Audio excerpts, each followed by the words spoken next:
Bonjour à tous et bienvenue à La Réole. Nous sommes à quelques kilomètres de Cadour, face au château de La Réole.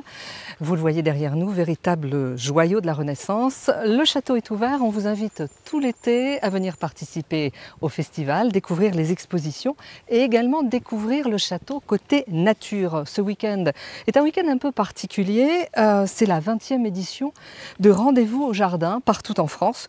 Une autre bonne raison, vous allez le voir tout au long de cette émission, de venir à La Réole. À mes côtés, bonjour Régis Jandot, vous êtes guide conférencier pour Haute-Garonne Tourisme au château de La Réole. Régis, on m'a dit que vous connaissiez plutôt bien le château, c'est un peu comme chez vous. Alors vous nous emmenez faire un tour, on vous suit pour découvrir la boucle du château. On y va. Bienvenue aujourd'hui au château de La Réole. À 45 km environ au nord-ouest de Toulouse, où a été créé un espace naturel sensible dans le parc.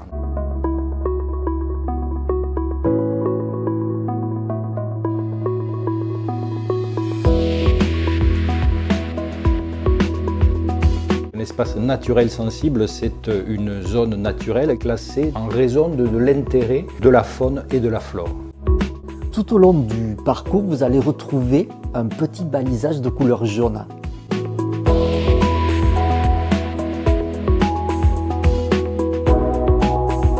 La boucle du château est un sentier pédagogique d'une durée d'environ 1h15 sur une distance de 3 km qui permet à tous et à toutes, familles, petits et grands, de découvrir ce milieu naturel.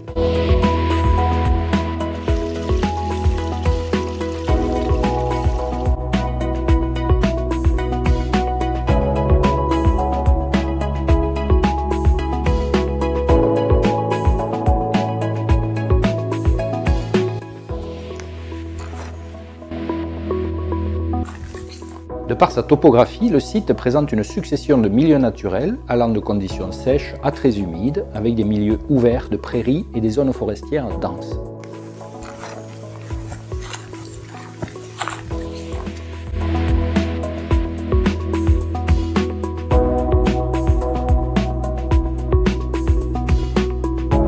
Ce sentier, vous allez pouvoir l'emprunter tout l'été, de l'ouverture du château le 2 juin jusqu'à sa clôture à la fin du mois de septembre.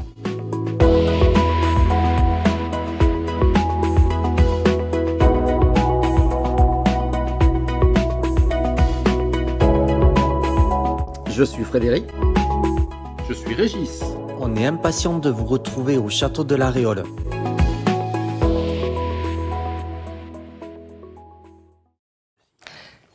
Merci pour cette balade, Régis Jandot. Vous restez avec nous, bien évidemment, tout au long de cette émission. À nos côtés également, Aude Machefer, que nous allons retrouver dans un instant. Aude, vous allez le voir, fait des choses extraordinaires avec les coloquintes. Elle est artiste peintre et elle a choisi de travailler sur de la matière, sur du vivant. Vous allez voir, c'est tout à fait étonnant. Charlotte Bresson, bonjour, merci d'être avec nous pour ce Facebook Live de Haute-Garonne Tourisme. Alors Charlotte, vous avez un rapport particulier avec la nature. Vous êtes chargée de mission des espaces naturels sensibles au sein du conseil départemental de Haute-Garonne, ce qu'on appelle aussi les ENS. Qu'est-ce que les ENS, Charlotte? Bonjour. Alors la politique ENS, c'est une politique qui est portée par les départements et qui a pour deux grands objectifs. Le premier, c'est de préserver des sites naturels qui ont un intérêt écologique et aussi de les ouvrir au public pour faire de la sensibilisation, de l'éducation à l'environnement. Alors ce parc ici, magnifique parc autour du château de La Réole, est classé espace naturel sensible. Pourquoi? Comment avez-vous effectué ce classement et qu'est-ce qui le caractérise? Donc le site, en effet, une partie du site, tout le tour du château est classé espace naturel sensible depuis 2019. Comme vous avez pu l'entendre dans le reportage, il présente une mosaïque de milieux qui permet à une faune et une flore très diversifiée de se développer et de se maintenir dans un cadre naturel très préservé grâce à une gestion raisonnée du site. Alors Charlotte, concrètement, qu'est-ce qu'on peut trouver sur place en venant ici? Il y a différentes essences d'arbres, bien sûr. Il y a de la faune, beaucoup de faune. Des espèces protégées. Tout à fait, tout à fait. Donc en fonction des différents milieux, on va retrouver des espèces qui sont inféodées à ces milieux. Donc, vous allez avoir tout un cortège de papillons, d'orthoptères, donc les criquets, les sauterelles, dans les prairies plutôt sèches. Si on descend dans le bois, on va pouvoir observer tout un cortège d'oiseaux forestiers, donc le pic noir et tous les autres pics. Et ensuite, quand on va redescendre dans le fond du vallon, bien plus humide, on va pouvoir là observer des fleurs patrimoniales telles que la jassamine de Rome, qui est protégée et plutôt assez rare et cantonnée au sud-ouest et au pourtour méditerranéen. Donc voilà, plein de belles choses à voir, à découvrir, des espèces communes et moins communes, mais tout aussi importantes. Exactement, tout aussi intéressantes. Alors Régis, vous qui connaissez bien le château, on le disait il y a un instant, on se demande même si vous n'invitez pas au château, parce que vous êtes guide conférencier pour Haute-Garonne Tourisme. Vous pourriez nous parler peut-être de cette boucle que l'on a vue il y a quelques secondes à l'antenne, de cette boucle à faire autour du château? Oui, tout à fait. Mais comme le disait Charlotte, en fait, dès l'instant où on a un espace qui est classé espace naturel sensible, on a derrière une obligation de médiation, en fait. C'est-à-dire qu'on doit mettre en place des outils pour permettre au public de le découvrir. Ce qu'on a fait donc en collaboration avec les services biodiversité du département lors de l'ouverture, l'an dernier, en fait, pour les premiers. Et donc, on va essayer de permettre aux gens de cheminer et d'avoir des informations sur ce qui se trouve autour d'eux, sous leurs pieds, dans les airs. Et leur enseigner un petit peu ce que peuvent être les espèces à découvrir et les enjeux qu'il y a derrière également au niveau de toute cette démarche. En fait. Alors vous proposez des visites guidées autour de la nature? Oui, tout à fait. On avait depuis longtemps donc des visites culture, si je puis dire, au niveau du château plus précisément, et on a rajouté cet aspect nature depuis l'an dernier, donc où là on propose aux gens de partir sur 1h15 environ, le temps de cette boucle, en s'arrêtant de temps en temps avec eux dans ces différents endroits pour qu'ils puissent voir et comprendre un petit peu ce qui est autour d'eux et l'intérêt que ça peut présenter. Quoi. Vous sentez justement un intérêt particulier du public pour le côté nature?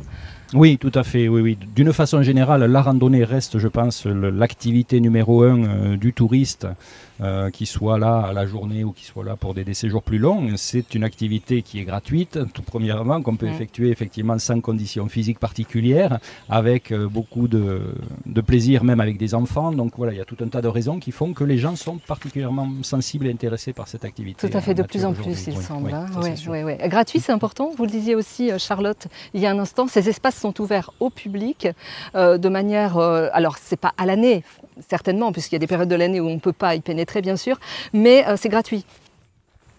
Oui, tout à fait. Donc, comme je disais, il y a une obligation réglementaire dans la politique lyonnaise d'ouvrir les sites au public de façon gratuite. Et après, en fonction de la fragilité avérée des sites, on va pouvoir ouvrir seulement une partie de l'année. Voilà. On va vraiment s'adapter au site avant d'ouvrir celui-ci au public. À mes côtés également, Aude Machefer. Bonjour Aude. Merci d'être avec nous sur ce plateau du Facebook Live de Haute-Garonne Tourisme. Et merci d'être dans ce cadre magnifique, ici à La Réole et sous un soleil fabuleux. Aude, vous êtes artiste peintre, mais vous ne peignez pas de tableaux, vous n'en peignez plus, vous avez fait les beaux-arts. Et aujourd'hui, vous peignez sur des coloquintes. Je peins sur des coloquintes. Le terme exact, c'est des gourdes lagenaria, mais c'est un terme un petit peu barbare, donc moi j'utilise le terme coloquinte. Certaines personnes vont parler de calebasse. Mais en fait, ce sont des gourdes. Bon, le principe, c'est un fruit que l'on ne consomme pas, qui pousse à peu près sur tous les continents, qui pousse sur toute la France, donc il pousse très bien en Haute-Garonne, que l'on fait sécher, et quand il est sec, il est comme du bois. Alors, pourquoi cette passion pour les coloquintes? Alors, la coloquinte, on peut dire, en fait, en gros, c'est une variété, une espèce de courgette ou de courge. Alors, en effet, c'est un curcubitacé, mais c'est un curcubitacé non comestible, qui a toujours été cultivé pour faire des contenants. C'est très pratique parce que quand c'est sec, ça a exactement les mêmes propriétés que le bois et c'est étanche. Donc on peut faire des contenants pour la cuisine, pour transporter des liquides. Et après, comme c'est exactement comme le bois, on peut faire des tas d'objets utiles ou décoratifs, ce qui est mon cas. Et c'est tout à fait étonnant parce que regardez une petite coloquinte telle que celle-ci, et au départ ça doit peser 300 grammes peut-être, et ici ça pèse à peine 30 grammes. Alors comment vous expliquez que vous arrivez à vider le fruit-légume de sa substance? Alors je ne le vide pas, il se vide tout seul. En fait, quand on les ramasse, c'est lourd comme une pastèque. Ça ressemble à une pastèque parce que la majorité est elles sont vertes foncées en général. Et donc elles sont lourdes. Et au fur et à mesure du temps, l'eau va ressortir par les pores du bois. On va voir l'hiver les fruits qui ruissellent d'eau et qui moisissent en surface. Donc ça a aucune importance. Donc en fait, la seule chose où il faut être attentif, c'est qu'elle ne pourrisse pas. Il faut combien de temps, Aude, pour faire une coloquinte telle que celle-ci? La peindre? Oui, la peindre, la préparer. Alors la sécher peut-être et ensuite la peindre. La sécher une année, la cultiver 3/4 d'une année, puisqu'on commence les semis sous serre en mars, avril. On les sème maintenant, enfin c'est déjà semé, on les ramasse à la Toussaint et je commence à les peindre l'année d'après. Donc il s'est passé presque 2 ans avant que je puisse les peindre. Et 2 ans, pardon, je vous coupe, 2 ans pour préparer une œuvre comme celle-ci? Quasiment, oui. Ah oui, étonnant. Après, c'est une question de roulement. Chaque année, il y a une récolte. La première année, c'est un petit peu difficile, mais après, c'est une question d'organisation. Je peins la récolte de l'année précédente. Frédéric, vous êtes dans le champ, on vous voit. Venez nous rejoindre, Frédéric Milan. Vous êtes chef responsable, bonjour Frédéric, chef et responsable du restaurant Le Verdurier au château de Drudas. C'est à quelques kilomètres d'ici. Vous venez de quitter vos cuisines et vous venez juste d'arriver, alors bienvenue. Merci, exactement, oui. On parle de chef éco-responsable, on parle de végétal. Oui. Est-ce que c'est quelque chose qui vous correspond? Ben oui, je pense qu'aujourd'hui, tout chef de cuisine a l'obligation et a le devoir de faire attention à notre planète. Aujourd'hui, notre planète est en extrême danger. Donc aujourd'hui, l'idée, c'est de travailler avec nos producteurs. Nous avons des paysans et des producteurs aujourd'hui qui font un travail formidable. Et quand je dis formidable, je pèse mes mots. C'est des personnes qui ne comptent pas leurs heures, qui ne partent jamais en vacances, mais qui nous font des légumes extraordinaires, surtout ici, dans la région. On m'avait dit, tu vas voir ici, tu trouveras de magnifiques légumes, et je ne me suis pas trompé. Voilà, donc aujourd'hui, moi j'ai un maraîcher, en l'occurrence, pour ne pas le citer, Monsieur Marty, qui me fait plein de légumes. Je n'oblige pas de me faire quoi que ce soit en légumes, je ne cuisine que ce que la nature me donne. Et ça, c'est très important. Donc vous vous laissez inspirer par la nature. Dans ma cuisine, vous ne trouverez pas de fraises en décembre, les cerises on attend, les melons on attend, les tomates on attend. Quand le légume sera en pleine maturité, là, on le mettra dans notre cuisine. Voilà. Frédéric, 2 mots du château de Drudas, à quelques kilomètres d'ici, magnifique bâtisse restaurée, château, hôtel, restaurant.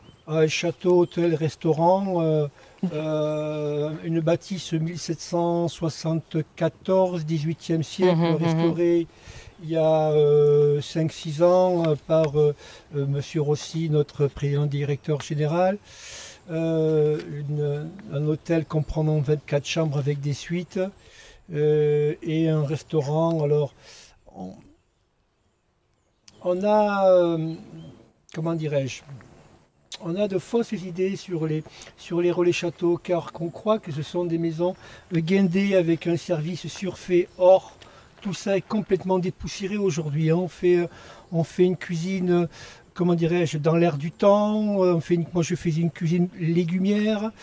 On essaie d'avoir un service les plus légers possible. Voilà, on oublie un petit peu ce côté, en pesant mes mots, vieille France. Guindé. Je n'aime pas le mot guindé, mais vieille France. Ça ne correspond plus. Voilà, ouais. On veut faire des choses beaucoup plus légères.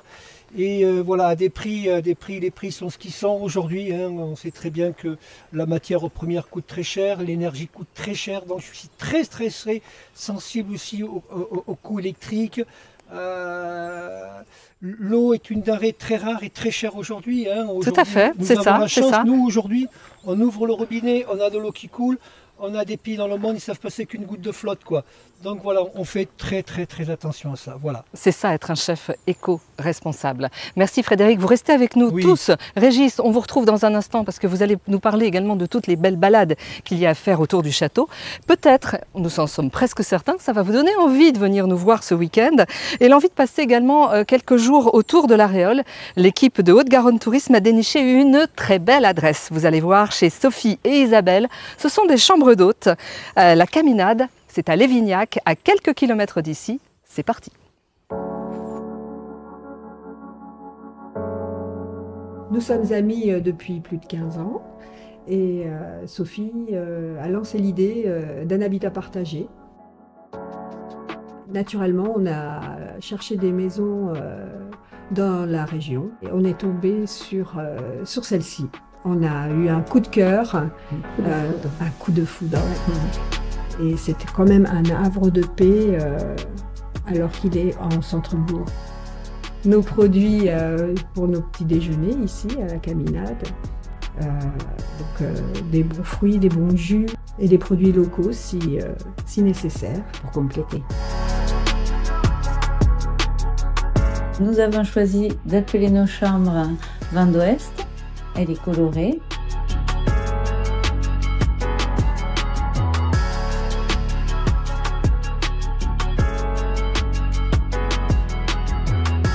Et vent d'Autan, le vent que l'on trouve ici et en Occitanie.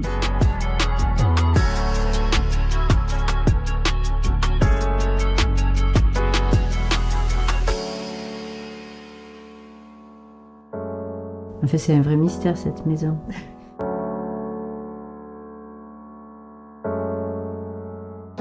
La Caminade est une maison ancienne, un ancien presbytère. Et pour la petite histoire, le couloir du rez-de-chaussée est certainement une ancienne rue.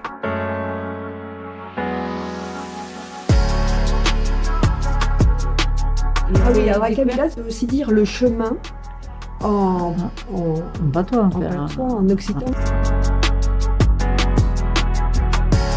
Pour réaliser les chambres d'hôtes, nous avons été accompagnés par toute l'équipe d'Égypte de France. Ouais. Et donc on a labellisé 3 épis.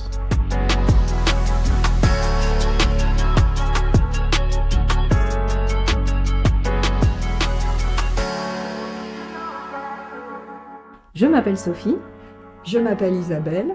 Et nous vous attendons à la Caminade.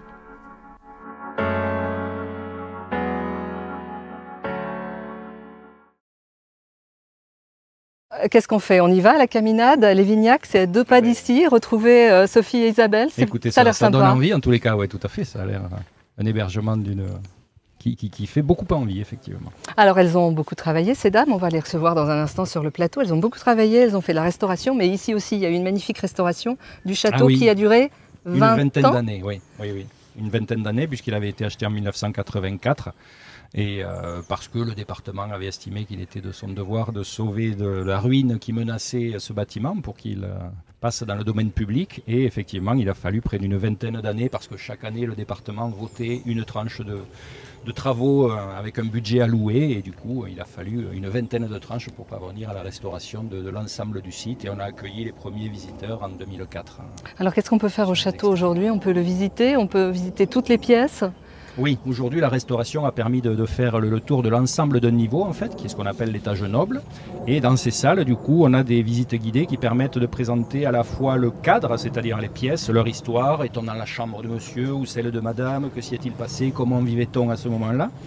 Et également, on présente les expositions qui sont en place, puisque chaque année, il y a une nouvelle exposition d'art contemporain la plupart du temps, peinture, sculpture, photo, qui va permettre de découvrir un artiste qui a été sélectionné par la DAV, puisque c'est la Direction des Arts Visuels et Vivants, qui est un des services du Conseil départemental qui procède à ces choix d'artistes et à la mise en place de ces expositions. Avec quelques idées peut-être déjà pour cet été. Alors on sait qu'il y a un festival qui compte beaucoup ici en Haute-Garonne, 31 notes d'été, qui va commencer à la fin du mois de juillet, début août.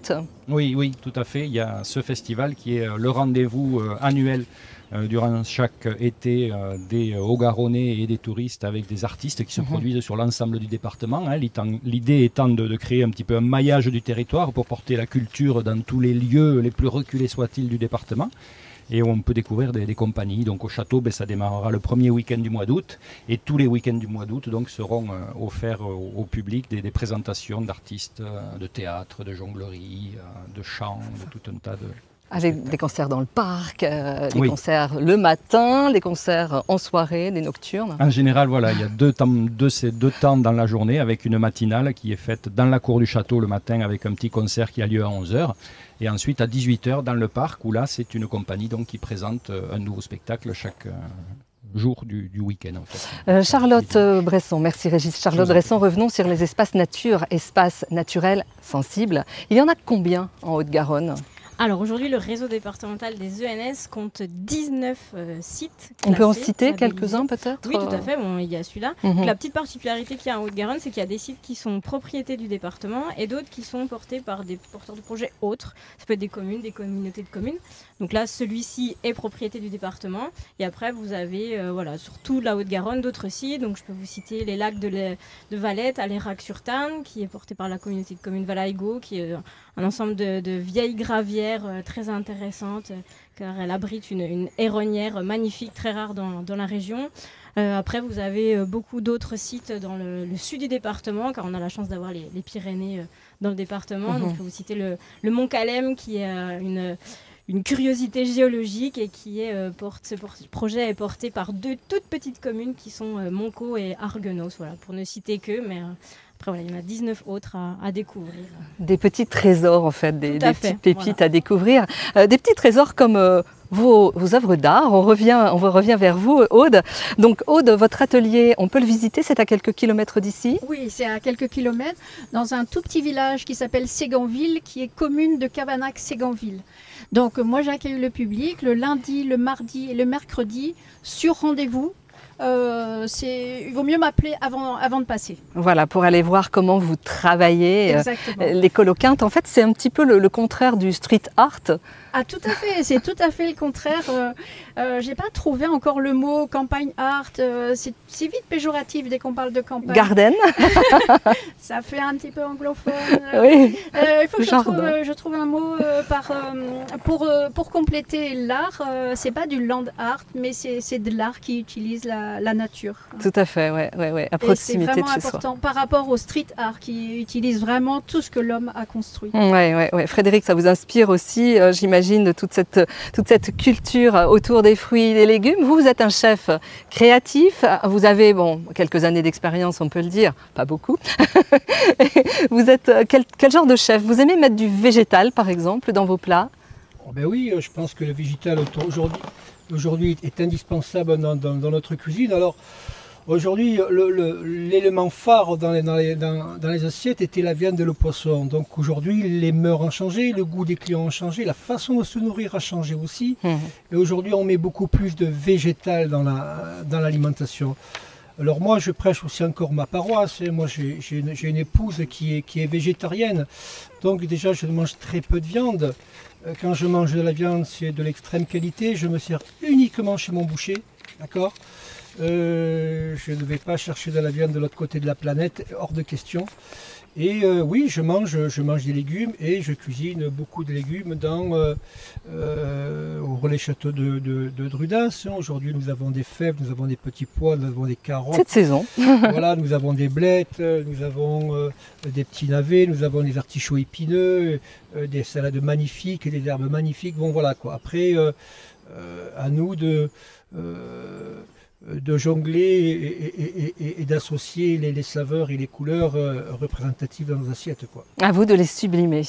C'est un art. Sublimer. En fait, non, le légume est facile à cuisiner quelque part.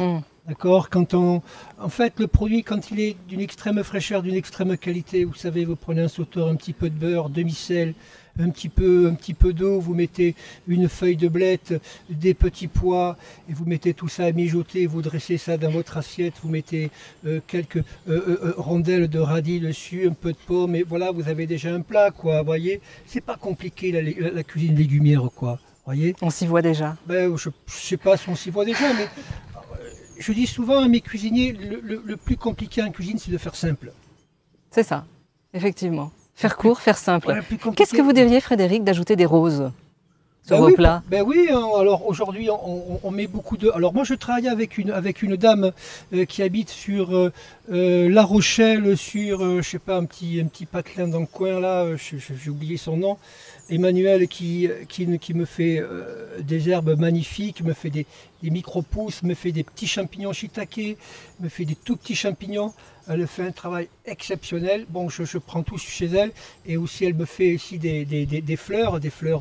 Tout est bio, bien évidemment, avec des roses, des pensées, des violettes, des géraniums, des pâquerettes, des bourraches, voilà quoi. Donc oui, je mets de la fleur dans mes desserts, dans ma cuisine, bien évidemment, oui.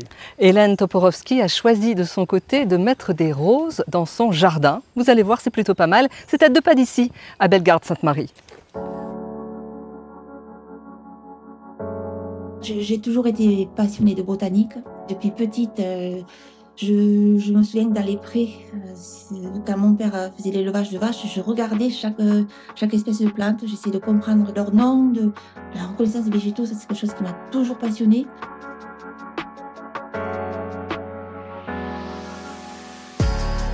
C'est venu petit à petit, en lisant beaucoup aussi, en apprenant tout le temps, en cherchant des livres de botanique. Bon, j'ai une formation en agriculture et en horticulture jusqu'au BTS.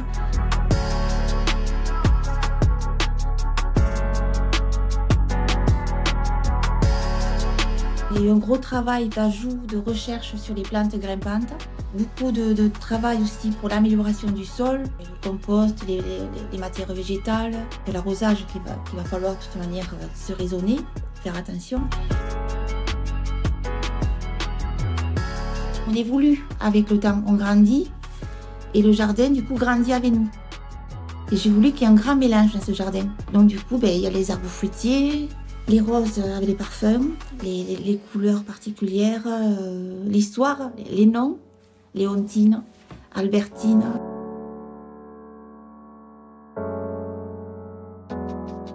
Mon compagnon Christian m'aide beaucoup. On fait beaucoup d'efforts botaniques, oui, bien sûr, pour chercher les plantes rares qui ont un intérêt pour les enfants. C'est beaucoup de travail parce que la terre est ingrate, mais après on est remercié au printemps.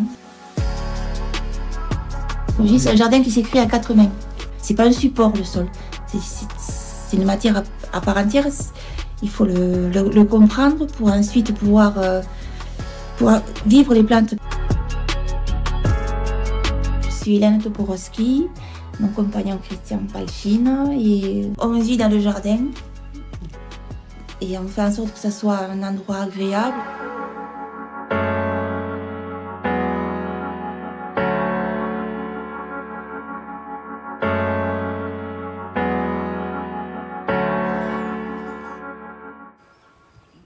Hélène, vous pouvez être vraiment fière de votre réussite et fière de votre jardin, c'est magnifique. C'est un jardin à 4 mains, c'est-à-dire que vous faites le jardin avec votre compagnon, Christian. Voilà. Et ensuite, par rapport aussi à mes enfants, j'essaie de les accrocher, par rapport aux diverses variétés, par rapport aux couleurs, aux senteurs. Quelle est votre rose préférée, Hélène? Oh là là, il y en a tellement. La Leda. Cette fois-ci, je suis sur la rose Leda, une rose damas blanche avec roulé de couleur framboise, voilà. Très parfumé. Très parfumé. On peut visiter votre jardin? Sur rendez-vous, oui. Pourquoi pas? Je suis toujours en doute. Je suis toujours à la recherche du mieux.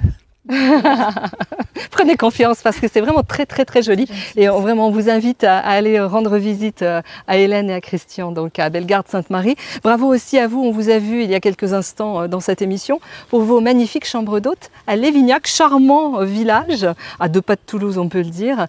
Les gens qui viennent vous voir également sont en recherche de naturalité. Oui, effectivement, je pense que notre adresse plaît pour ça. C'est un joli jardin au centre-bourg de Lévignac, c'est une chance. C'est tout près de Toulouse et tout près de la Réole aussi. Oui. C'est vraiment une adresse qu'on aime donner. Nous-mêmes, nous venons beaucoup. D'ailleurs, je ne partirai pas en vacances au mois d'août parce que je vais faire tous les spectacles ici. Non, voilà. Donc oui, c'est un côté nature qu'on aime bien. C'est une chance, oui. Merci à vous. Merci Régis. Merci d'être resté avec nous pendant ce Facebook Live. On pourrait peut-être donner un petit coup de cœur. J'aimerais bien avoir votre coup de cœur sur un côté balade autour du château. Alors, il y a la boucle, évidemment, du château à faire au sein de l'ENS. Mais peut-être un autre coup de cœur à 2 pas d'ici. Oui, effectivement, outre la boucle du château qui est plus familiale, dirons-nous, puisqu'elle fait 3 km, on peut la faire en famille, mais c'est assez rapidement fait. Il y a également un sentier de randonnée de pays qui est balisé comme tel, qui démarre depuis le parking visiteur en fait du château et qui lui est plus important. C'est une boucle qui fait un petit peu plus d'une douzaine de kilomètres et qui permet d'avoir une vue en particulier sur cette région particulière où nous sommes, avec ces coteaux qui sont orientés sur un axe est-ouest avec des vallons, des reliefs assez marqués, de très belles vues sur les Pyrénées nez en fond dans le meilleur des cas quand on les voit.